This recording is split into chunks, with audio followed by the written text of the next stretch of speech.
A few of them students were in search of a spot to view April 8th solar eclipse. University's Student Plaza was the place to be. The university's Department of Physics and Material Science hosted a watch party for this extraordinary phenomenon. The noon event attracted hundreds of people who had discovered the eclipse in different ways. Everyone was thrilled to be in the environment. I was in Garibaldi's and the man was like, "Are y'all gonna see the solar eclipse?" I was like, "There's one here." "When?" "Monday." I was like, "Oh, I have class on Monday." Actually, it starts in like the next 50 minutes, so I won't be able to see this for real. But you know, the crowd's looking nice. It's looking real nice. I wasn't expecting this many people at all.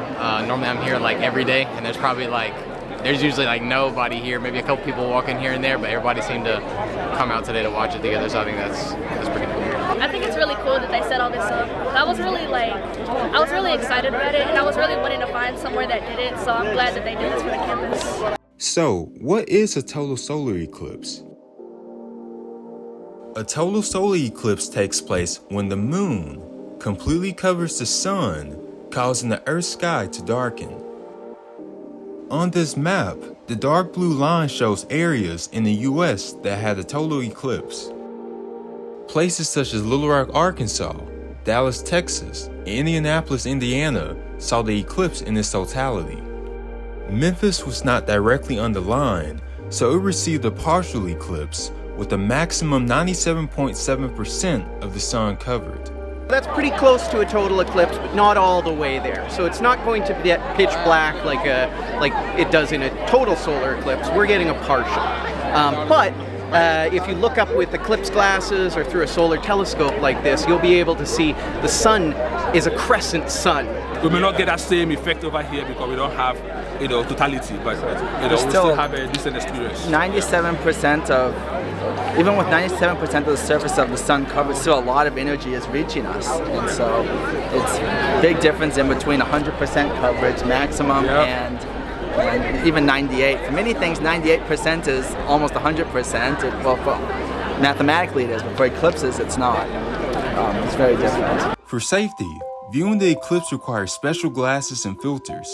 The department offered glasses to attendees. Some people prior to the event got their glasses from other places, varying from Memphis Public Libraries to Sonic. The Physics and Material Science department eventually ran out of its 1,500 glasses, but students had another option of seeing the eclipse. We still have quite a few cards that you can use to make a pinhole camera. You can't look directly at the sun with this, but if you head over to the tables at the back there, grab one of our cards, punch some holes in it, you can project an image of that eclipse onto the ground or your hand. A third way to see the eclipse was through a telescope with a unique solar filter supervised by Dr. Benjamin Keller. So this is part of our new sidewalk astronomy program we have in the Department of Physics and Material Science. And the idea is this telescope's small enough we can pack it up and fit it in the trunk of a car. So we can bring this to schools, to street festivals, to sports games even, set it up, and because we have this thing on the front here, a solar filter, we can set it up day and night. In addition to helping arrange the watch party, Professors Mensah and Borsted conducted a liquid nitrogen presentation.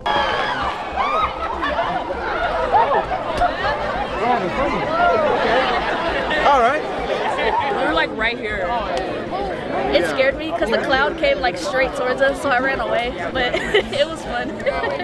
What I poured in the liquid nitrogen was hot water, right? We boiled it about 212 degree Fahrenheit, and the liquid nitrogen is about 315 Fahrenheit. So two extremes that we combine together. So you have that sudden, vigorous, reaction that just took place, and where you have that explosion or that plume that you just saw. Overall, the Physics and Material Science department worked together to ensure that attendees gained valuable insights into the solar eclipse in Memphis before its maximum at 1:58 p.m. We are not at totality, so that does not mean we can look safely without eclipse glasses or looking at a projection of a pinhole on the ground. But be ready in the next 5 minutes. And then the moment arrived. 97.7% of the sun concealed by the moon.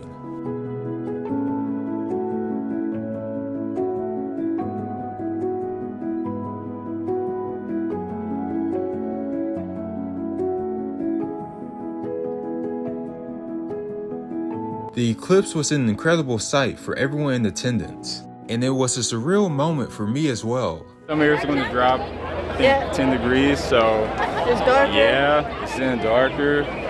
If it was weird out here, the sun looks bright on me still, but it's much more dim.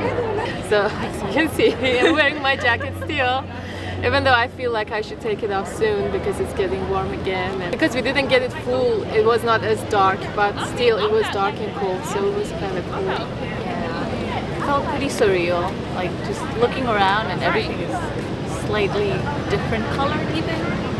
Yeah. And the temperature, I did not expect the temperature change. One of my friends, he was so much excited and he went to Little Rock to watch this thing, but I couldn't go. But it's really exciting here, and probably this place covers 97% of wholeness, so it's really exciting. I really enjoyed it. Millions of people across the US gathered to watch this rare moment take place. Through it, a sense of unity and togetherness was felt at the University of Memphis and across the country. I saw some other events too, but I felt like here I can see friends, and university is probably a good place to be at. You get some instructions. Yeah, it was nice of the physics department, like the professors, to brief us about what's going on, and the telescope setup as well. That was nice. I was not in college when this happened, so I'm assuming like this is a cool environment to see. Seeing everybody like come together just to have their little shades or whatever, just for the solar eclipse. Possibly making new friends, possibly, you know, making new experiences, being unshy, having interviews like this. Undoubtedly, this type of gathering is very good for community because in this university we are a community of probably many countries. International representation is very much high, so it is really enjoyable to see so many people from so many cultures. They are really watching the same thing, and it's pretty incredible. Yeah. This is it. We are at the maximum. This is as dark as it's going to get. We started seeing the moon gobble up the sun from one side, and now it's going to pass over, and we're going to get a reversed crescent. If you're still interested and you'd like to take a look, come talk to some of the people from the Department of Physics and Materials Science, and thank you all for coming out.